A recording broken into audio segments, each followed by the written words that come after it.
Today we're going to go over discrete random variables. The objective for today is to be able to explain the basic meaning of Poisson and binomial discrete random variables, and for you guys to learn how to successfully complete basic problems based on these distributions. So the first thing that I'm going to go over is to just define a discrete random variable. They must be countable, non-negative integers, so they have to be whole numbers. It has to be finite and distinct. So examples could be the number of cars I own, number of people who eat at In-N-Out every day, and number of pets I have. The two types that we're going to go into detail today are Poisson and binomial. So we'll start with Poisson. So the definition, there are a couple of definitions. So you have to know your mean or be able to calculate it. With a given number of events, we can find the probabilities of various numbers of successes based on the known mean, and it's used to approximate real-life distributions. So characteristics. We use y to count the number of times a specific event happened, and the number of events that occur in one unit of time is independent of the number that occurs in other units. So we are going to do some equation stuff. So the equation for the Poisson random variable is P of y is equal to gamma to the y times e to the negative gamma over y factorial. So each of these has a different meaning. Gamma equals the mean. E is your standard E in your calculator that you can find, 2.6. And then y is equal to your it ranges from 0 to infinity. So, we are going to do a couple of examples. Now that we have the equation up, I'm going to erase what each of them means. Actually, I can just keep it up. Okay, so the first example that we're going to do has to do with engineering, of course. The problem statement is the average number of buildings a civil engineering building company makes a year is 6. What is the probability that the next year a civil engineer makes 8? So the basic way you do this is I'm just going to put this equation in a better place. So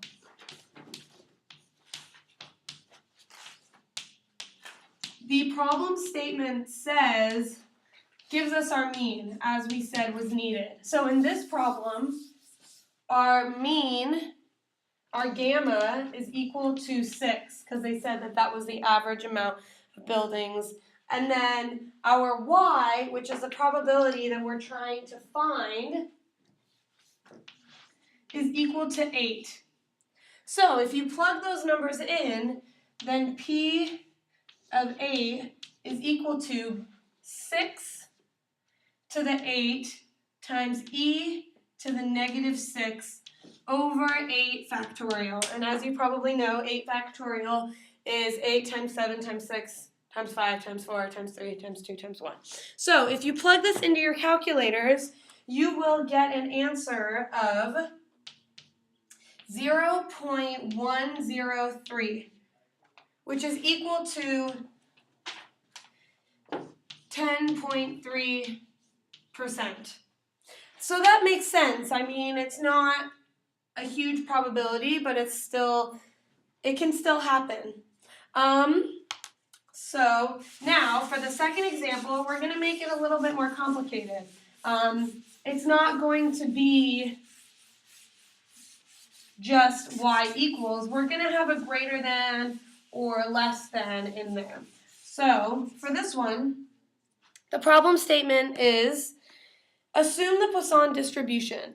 The average number of motorcycle accidents on the 80 West Freeway is 10 per year. What is the probability that less than 3 accidents happen in a randomly chosen year? So, for this example, our gamma is equal to 10, and our y is less than or, oh no, just less than 3, excuse me. So, for this case, we have to do a little bit more work. So we're going to do, basically what this is going to be is if p is less than 3, this is equal to, p of y less than 3, this is equal to p of 0, the probability of 0 plus the probability of 1 plus the probability of 2. So you have to do each of these calculations separately and add them all up. So with this being said, I'm going to move our work over a little bit so that we have more room. And so this means that you're going to say that the probability of it happening 0, the mean is going to stay the same throughout the whole entire time, right? So your probability, your mean is 10, your y is 0 for this case, and there's your equation. And then you're going to add your 1, so 10 to the 1 times e to the negative 10 over 1 factorial. And then you need to add your 2, so 10 squared times e to the negative 10 over 2 factorial. Okay, once you make this calculation, you will find that the probability of 0 accidents is very, very low, which makes sense. 4 times 4.54, times 10 to the negative 5th, plus 4.54 times 10 to the negative 4, plus 0.00227 plus 0.0076. So very low probabilities, which is what we expect because it's very far away from the mean. So your answer is 0.0104, which means that there is about a 1.04% chance that this could happen. This as well makes sense. So, okay, so now we're going to transition into the binomial distribution. A few things is, the idea of it is to use multiple Bernoulli trials to model real-life experiments and engineering problems. You have to have all of the following. So you must have the same number of observations throughout the experiment. So the number of observations cannot change like halfway through. They all have to be independent observations. Each observation represents either a success or failure. So that means that there can only be 2 possible outcomes. And the success probability is the same for each outcome. Lastly, the random variable y still represents your probability. So the equation for binomial is, let me get my chalk, p of y is equal to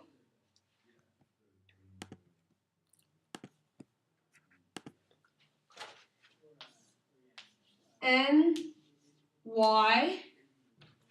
and I'll explain what that is, times p to the y times q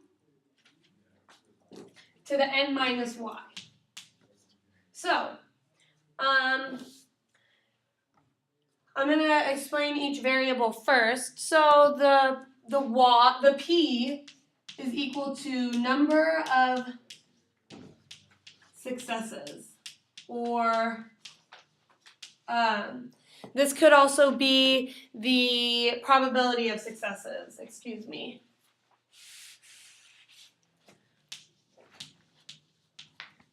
Probability of successes.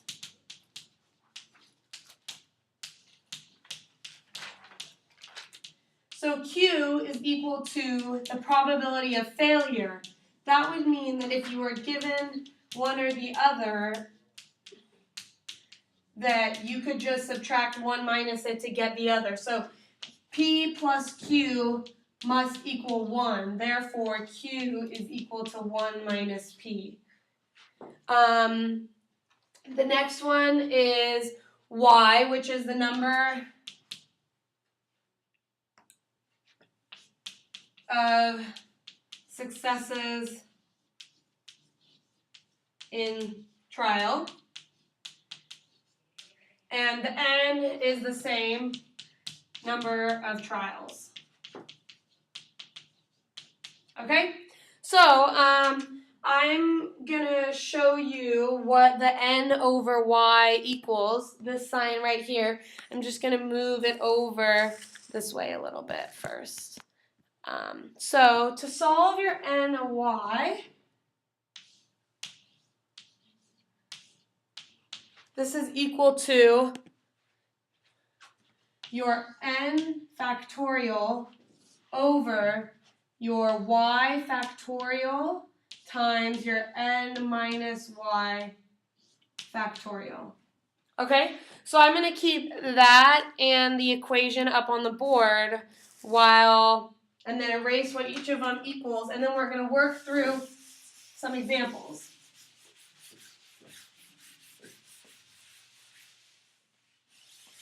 Okay, so this is the same example. We're just going to do it in a couple different ways. It has to do with the amount of chlorine in the pool. So the problem statement is a pool must have at least 1 parts per million of chlorine in their pool at all times. On average, the REC is at 3.75 parts per million and passes the test 75% of the time. An inspector comes to make sure the pool is clean by taking 5 random samples of the water. Okay, so part A of the problem statement asks, what is the probability that the REC passes 3 of the tests? So, as they said, the mean, so let's start with N. N is equal to 5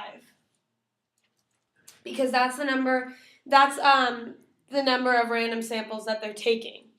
P, which is the number of successes, is equal to 0.75. Since they pass the test 75% of the time, that's how much they succeed. And as we discussed earlier, Q is equal to 1 minus P. Therefore, Q is equal to 0.25. And for this first one, Y is going to be equal to 3 because we're saying, what if they pass 3 of the tests? So, therefore, P of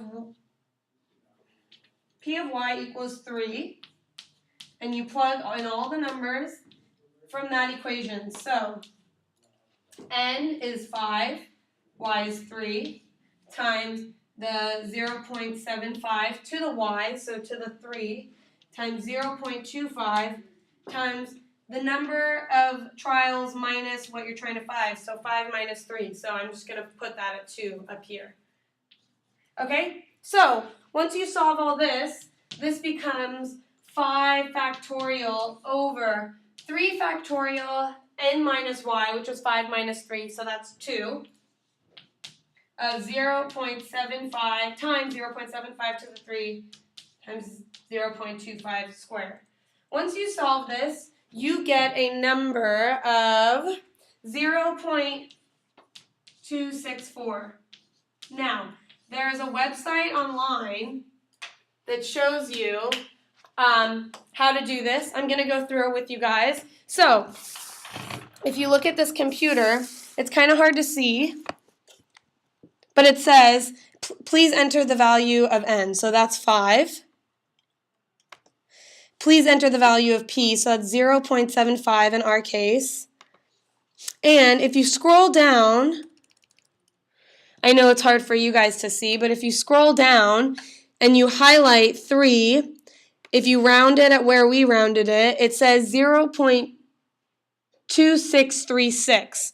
So in our case, that would be 0.264, which is exactly that. So we know that we calculated it right. This is a great way to be able to compare your calculated answers.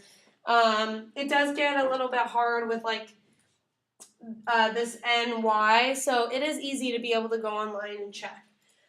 So now we're going to do another one that's a little bit harder. The problem statement asks, what is the probability that the rec passes the test less than 3 times? So, or passes less than 3 tests. So for this case, it's kind of like what we did earlier for the Poisson. We're going to have to find the probability that it happens in 0 times, that we pass 0 tests, the probability that we pass 1 test, 2 tests, and then add those all up. Another way that we could do it is so this is equal to the probability of it happening 0 times plus the probability 1 plus 2, which is also equal to 1 minus the probability of 4 plus the probability of 5, right? This is just the complement rule. We can put the complement rule into this example if we wanted. For this case, we're going to do it the longer way, and then we're going to check it online. So, if you calculate this for P0 and you just substitute everything into here, P of 0 is equal to 9.76 times 10 to the negative 4. P of 1 is equal to 0.01244, and the probability of it happening twice is 0.0879. And if you add these all up, you get a total of 0.103, which is equal to 10.3%, okay? So, now, if we check online, you can do it. So, in this case, we have the same numbers, right? So, you just add up your exact probabilities for 0, 1, 2, and 3. I know it's hard for you guys to see. And if you add them all up, you will get a total of 0.103.